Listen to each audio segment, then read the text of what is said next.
Hello, it's Alpha Shade 19 coming to you guys yet again. We are going to be doing our week 6 picks now. I believe in week 5 we went, what was it? It must have been, um, I know I had one more, one more loss than a win last week in terms of the picks, because I tried to pick the Chiefs, or against the Chiefs and say the Saints were going to win, but they didn't. If I went through last week's picks real quick, I could see, but I forget. I'm pretty sure that I was something like 7-8 last week. I'm pretty sure that's what the record was. 7-8 seems about right. So I'm gonna go with that. Last week it was a bit of a different week, I think, you know. But whatever. We're gonna make up for it this week. We're gonna start by saying if you want to subscribe to the channel, do that. That's great. And like the video if you like the content. Subscribing and liking helps this channel out a lot. And now we're going to get right on into these picks.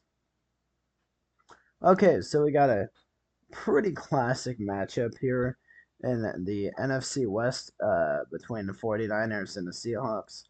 Uh, definitely did not expect for the 49ers to start the season out 2-3. I kind of knew the Seahawks were going to be about here at 3-2. The Seahawks got upset by the Giants last week. Uh, and I would say that the 49ers got upset by the Cardinals last week.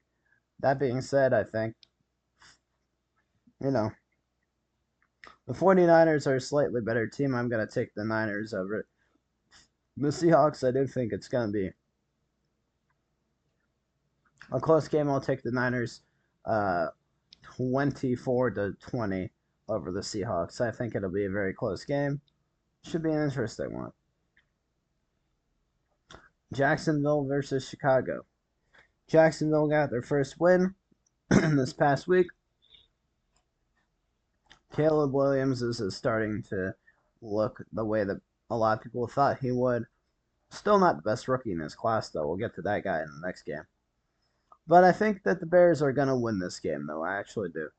Jacksonville has not looked solid all season. And I think if things go the way they should for the Bears get this W. I'm going to go ahead and say, like, again, 24-13 Bears. I think it should be a pretty easy game for them to win. Washington versus Baltimore. Okay. So I'm a Ravens fan, so of course I've loved the last three outcomes for them. I mean, all three of them have been W's. Jaden Daniels, however, is for real, and I think that makes things a bit tough. I don't really trust the Commanders' defense. We already have seen what Baltimore can do against the bad defense, but Baltimore also has a bad defense themselves, so I would think this is going to end up being a shootout just like last week was. However, it really depends on which team makes the mistake first. And last time we saw that the Bengals made the mistake first on Sunday. I think that the Bengals are about as good of a team offensively as Washington is. I think that Washington's defense is slightly better than the Bengals' defense. And I think the Bengals could be 4-1 if it weren't for the fact that their defense is probably the worst defense in the league. That being said, I think the Ravens still take this. I have faith in the Ravens, man.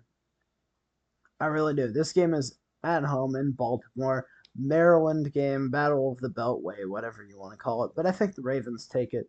I'm gonna say 32-30. Gonna be close. 32-30. Baltimore takes it.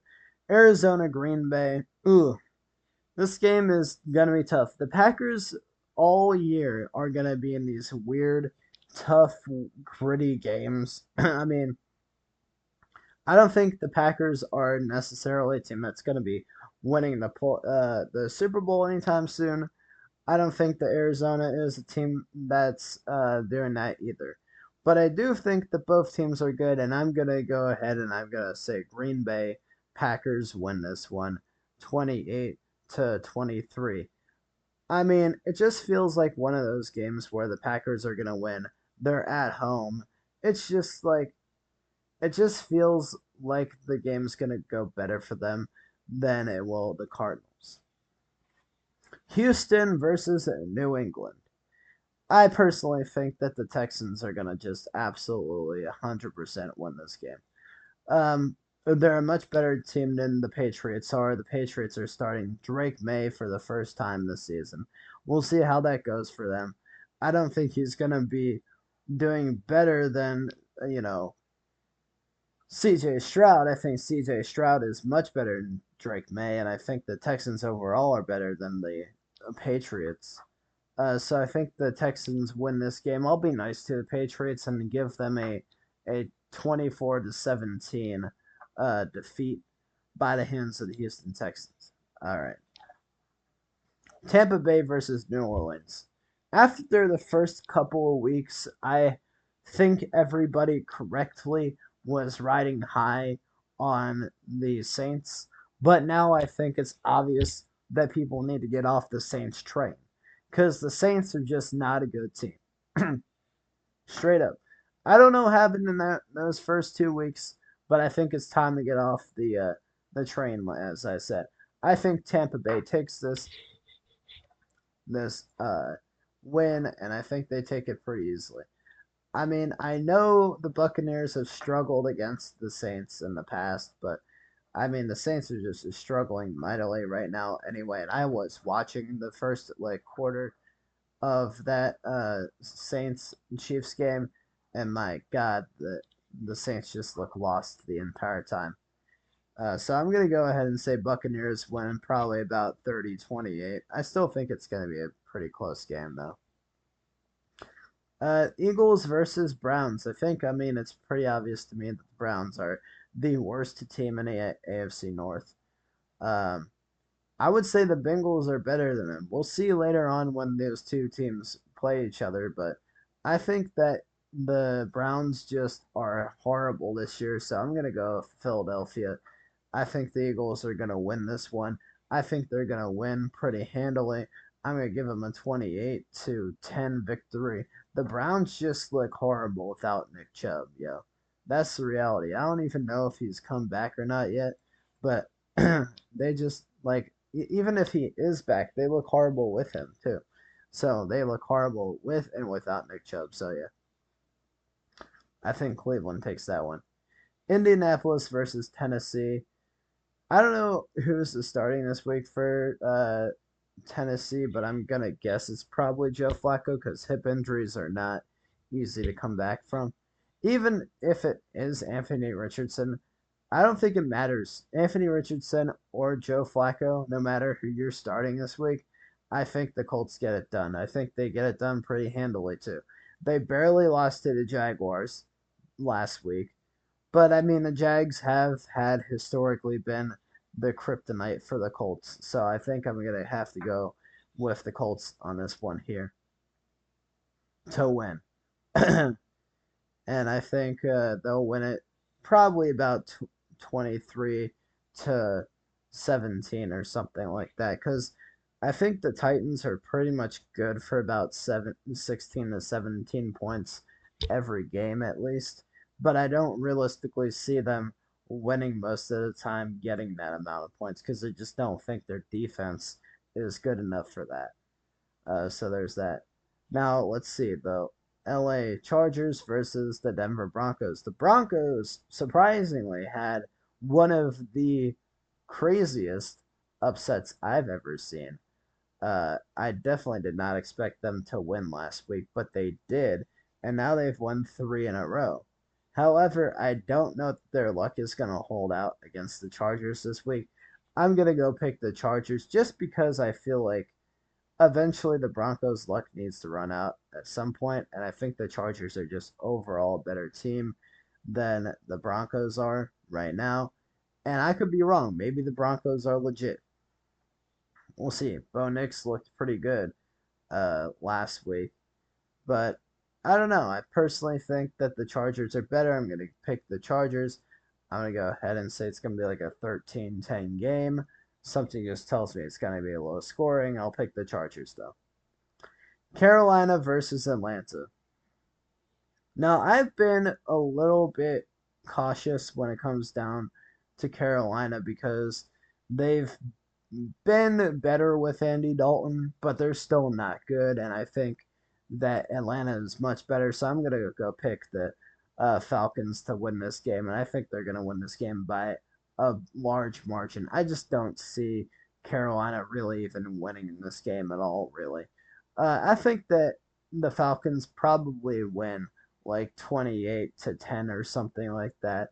Like the Panthers might not have been that good to begin with, and Andy Dalton does make them better, but I don't think that the Panthers are realistically all that good anyway, even with Dalton. Like they just over the last few weeks they haven't improved dramatically. Like they had their one win, but ever since then it's been downhill again. So I don't even know what to expect from this team anymore. The Lions versus the Cowboys. So the Lions had a bye week this past week, and the Cowboys ended up beating the Steelers on prime time. Literally, like what was it last night? Yeah, no, that was not last night. That was on Sunday Night Football. That's right. The Cowboys ended up beating the Steelers on Sunday Night Football, and you know, the Cowboys to me are just probably not good enough to win this game. I mean, they could win, but it's such a interesting matchup because like I feel like the Cowboys are just not gonna win this matchup for some reason, and I can't even quite put my finger on why.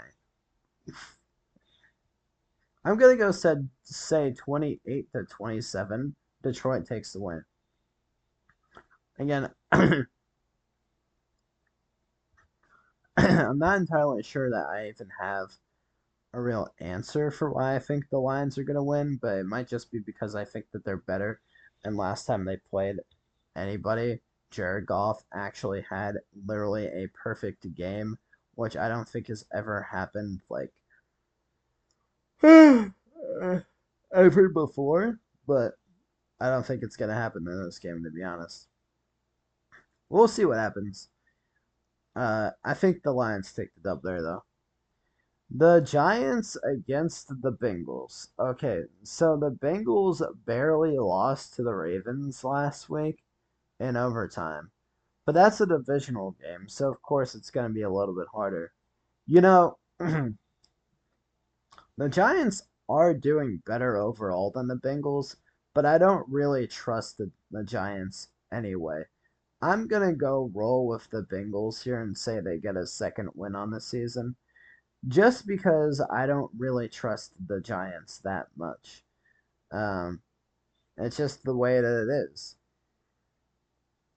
And I feel like Joe Burrow threw 5 touchdowns against the Ravens last week and still lost due to the fact that the Cincinnati defense is horrible. But you're not going up against Lamar Jackson this week. And I think that should help a bit. Now, I think this is going to still be a high scoring game, and it's going to be interesting. But give me the Bengals like 36 to like 30 or something. Like that's what I feel like it's going to be 36-30 Bengals. Buffalo versus New York. The Battle of New York. Right. New York Jets, that is. Right. So here's the thing. I personally think that, Robert Saleh, as we see here, Jets fired Saleh for like absolutely no reason, by the way, in my opinion.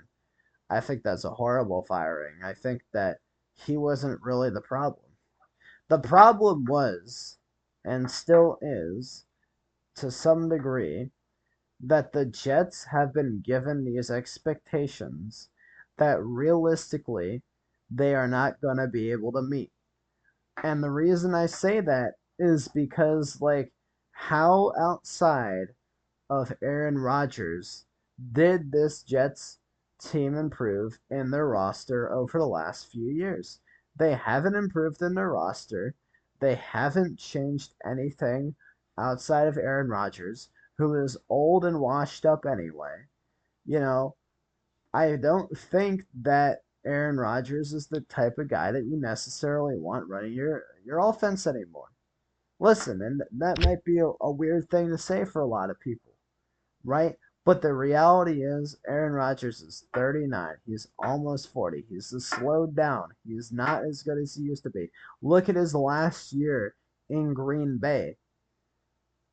The Packers did not make the playoffs that year. And then Jordan Love comes in. And a year later, after Aaron Rodgers departs, the Packers make the playoffs again. So it's not even a coincidence, or it's not realistically like a shock to me that he's not as good as people thought. I'm going to go with the Bills on this one, right? I'm going to go with the Bills because I have to. The Jets are still not going to be good this year. I knew the Jets were not going to be good this year.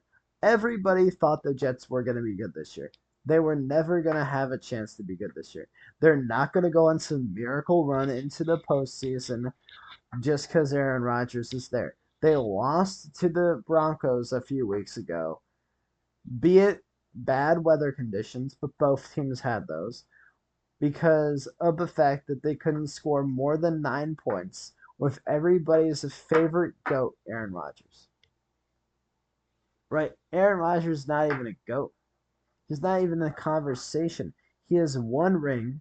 He has one Super Bowl ring from over a decade ago. Over a decade ago, right? And people want to pretend like, oh, he's anywhere close to the level of Patrick Mahomes and Tom Brady. He's not. He is not at all close. All right. I think that the Bills are going to win this. I think they're going to win this. Like, I'll give the Jets a little bit of love. 27-17, okay? Yes, by a little bit of love, I mean y'all are still going to lose by 10. Still going to lose by 10. It's not the Jets are not a good football team. Though. They're not a good football team. That's just how it is. There's no New York team that's actually good, and that includes the Bills. Because the Bills, up until this point, the last two losses they've taken, right, the last two games they've had are losses. And let's look at the Bills' schedule to prove this. They've had a cupcake easy schedule this so far in this year, right? Let's take a look. Who did they play this year? Okay, the Cardinals are kind of a little bit of a challenge, I'll admit that. Then they played the Dolphins with Tua, but Tua got injured in this game and threw 3 interceptions. Then you played the Jaguars, who have one win on the season, got exposed by the Ravens, and then continued to get exposed by the Texans. So now you get to play the Jets, and then you get the Titans and the Seahawks. Holy moly, it does not get easier than that. This is the easiest schedule I think I've seen for a team that's supposedly going to be good. And it doesn't even get difficult until you get down into November. You want to know what the Bills are going to do in the next few weeks if Josh Allen stays healthy? W, W, W, W, W, and L, L, and W, L, W, W, W. They're going to finish the season out with a winning record, 100%. I already know. If Josh Allen stays healthy. And it's because how many teams on their schedule have a winning record left? Opponent losing record, winning record, so that's 1. But I don't trust the Seahawks. They're also in the same conversation. They had a cupcake easy schedule up until now. Losing record. Technically, I think the Colts have a losing record, right? They do. Losing record. Winning record. Losing record. losing record. So they have 2 winning record, 3 losing record, losing record, losing record. They only have 3 teams with a winning record left on their schedule for the entire rest of the season. 3. The Seahawks, who I don't even really trust, they're in the same category. The Chiefs and the Lions. Only 3 teams for the rest of the entire schedule. The Bills better make the playoffs with that easy schedule, man. Holy moly. But enough roasting the Bills schedule. We're pretty much done with these picks now anyway. Peace out. Hit that like button. Hit the subscribe button. We'll see you next time.